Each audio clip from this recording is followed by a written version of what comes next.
دوستو، آج سن 2008 کے مہینہ مئی کی 30 تاریخ ہے اور ابھی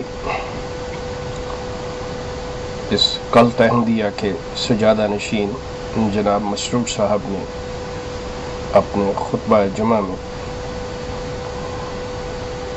اپنی اسی گدی کے 100 سال کے سلسلے میں خطبہ دیا. جیسا کہ میں پہلے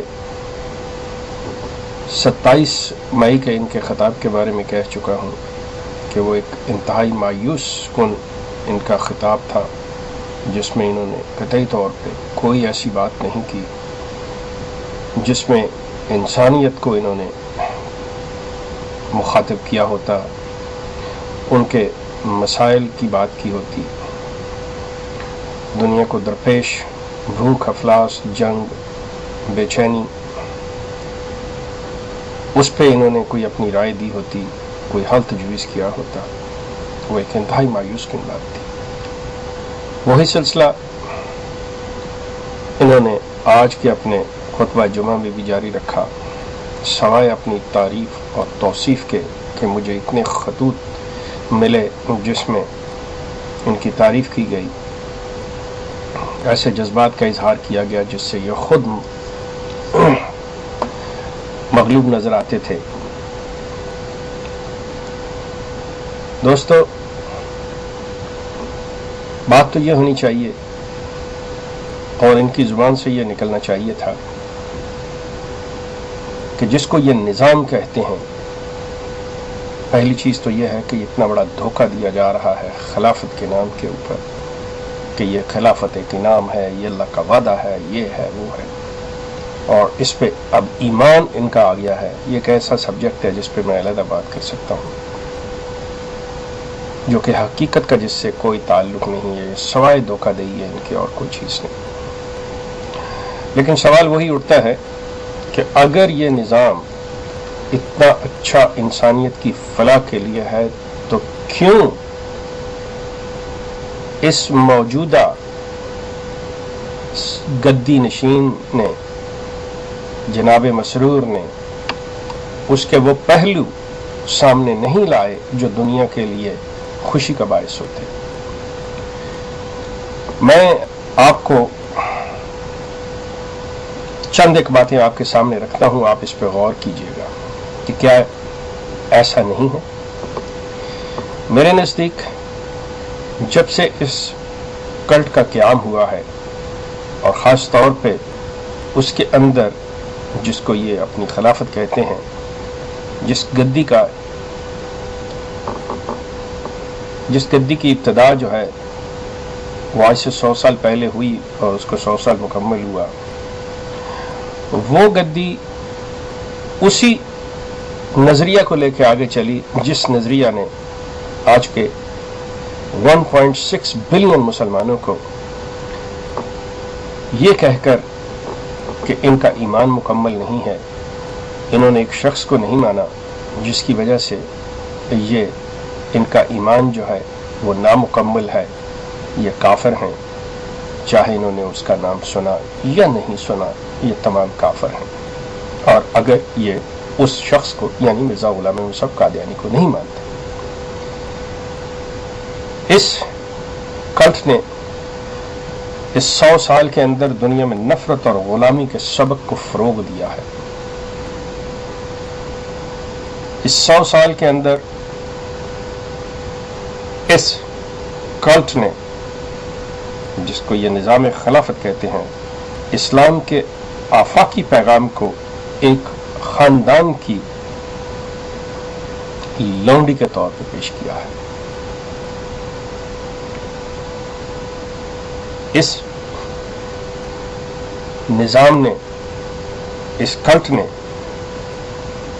انسانوں کی وہ صلاحیت جو قدرت نے انہیں اظہار کے لیے عطا کی تھی، زبان و قلم اس کو دیے تھے کہ وہ اظہار کرے، ذہنی قوت دی تھی کہ اس سے وہ سوچے. افسوس، صد افسوس کہ اس نے اسے 100 سال سے مسلوب کیے رکھا ہوا. انسان کو اسلام کی شکل میں आपस में बाहमी मिल बैठने और आपस में ताल्लुक़ कायम करने की जो आज़ादी मिली थी, इस कल्ट ने उसे सिर्फ एक शख्स की खुशनुदी के लिए मसलूब कर दिया। दोस्तों, आप इन नुकात पे सोचिए कि ये कल्ट जो सिर्फ एक ख़ानदान की खुशनुदी चाहता है, सिर्फ एक शख्स की खुशनुदी चाहता है, आपकी ज़िंदगियाँ कैसे आप बर्बाद होती हैं, आपके जज्बात कैसे कुचले जाते हैं, आप पे क्या गुजरती है, क्या बीतती है, आपके कौन से काम रह जाते हैं, आप क्या कुछ नहीं कर पाते, अपने बच्चों के लिए रोज़गार कमा नहीं पाते, लेकिन आपको इनकी गुलामी करनी होगी, दिन हो या रात, सर्दी हो या गर्मी, आपको इनके दर पे हाजिर होना, इनकी खुशनुदी हासिल करना। अगर ये ख़ानदान खुश नहीं है, अगर ये कल्ट खुश नहीं है, तो आपकी ज़िंदगी अजीरन है। इन्होंने जो आपको धोखा दिया, अगर ये चीज़ें ऐसी नहीं हैं जैसे मैंने कहा, तो चाहिए ये कि मसरूर मियाँ ये बताएं कि इस निज़ाम ने, इनके नज़दीक ये जो निज़ाम दुनिया को दे रहे हैं, कह रहे हैं, जिसके ये जश्न मना रहे हैं, जिस पे ये इतना कुछ खर्च कर रहे हैं, क्या इनके पास कोई ऐसी तजवीज़, कोई ऐसा हल जो दुनिया के मसाइल को, इंसानों की वो रूठ के गई हुई खुशियाँ और उसकी जगह मायूसियों ने जो इंसान को घेर रखा है, क्या इनके पास कोई ऐसी चीज़ है जो उनकी खुशियों को वापस ला सके? सवाए इसके कि इनका ये कहना, और ये कितनी बड़ी एक्सप्लॉयटेशन है कि हम खुदा से मिला देंगे अगर आप हमारी इताअत करोगे।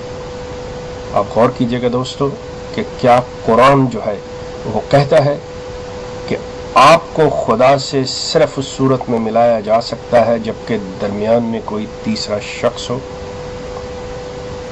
आप हैरान होंगे, अफसोस सद अफसोस आप पे भी, कि आप न कुरान को देखते हैं, न पढ़ते हैं, न उसके पैगाम को समझते हैं कि बंदे और खुदा के दरमियान कोई तीसरा नहीं। लेकिन ये कल्ट है जिसने ये एक चीज़ जो है ये आपके जहनों के अंदर डाल दी है कि आपको खुदा जो है वो इस शख्स के बगैर नहीं मिल सकता। और आप इसी चीज़ से नफरत करते हैं और आप इसी चीज़ को गलत कहते हैं जब दूसरे लोग ये कहते हैं कि आइए किसी पीर को मान लें, किसी मुल्ला को मान लें, किसी फलां बड़े मौलवी को मान लें, तो आप कहते हैं कि ये लोग जाहिल हैं। खुदा से बराह रास्त राब्ता है। अगर आप ये कहें कि ये एक निज़ाम, एक सिस्टम है, तो जैसा मैंने अर्ज़ किया, इस निज़ाम ने आपके से क्या कुछ नहीं छीना, इस निज़ाम ने आपको दुनिया से कैसे अलहदा नहीं किया। इस्लाम ने वो निज़ाम दिया था जिसमें इंसानों को आपस में मिल बैठने की बात की थी।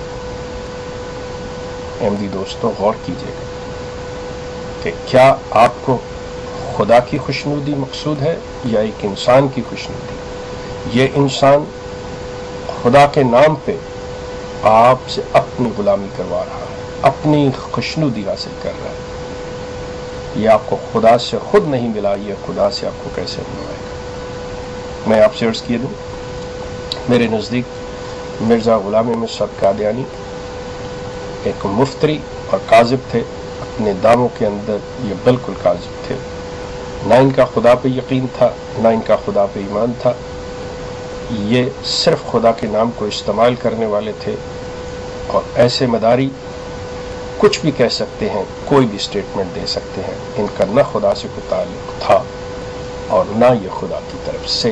ये सब झूठ। ये काज़िब थे, मुफ्तरी थे और इससे बढ़कर इनकी कोई हैसियत नहीं थी। ये खिलाफत जोगली, ये सब ड्रामा, ये ख़ानदान को खुश करने के लिए आपके मुस्तक़बिल में सवाए मायूसी और नफ़रतों के ये कुछ नहीं डाल सकते। अब मुश्तरी होशियार बाश, अब आपके ऊपर है कि आपको कौन सा रास्ता कुदरत ने आपको सोचने की, समझने की, बोलने की सलाहियत अता की है। अगर आप इसे अपने ही इस्तेमाल करेंगे, अगर आप अपनी हालत नहीं बदलेंगे, तो खुदा भी कभी आपकी हालत नहीं बदलेगा।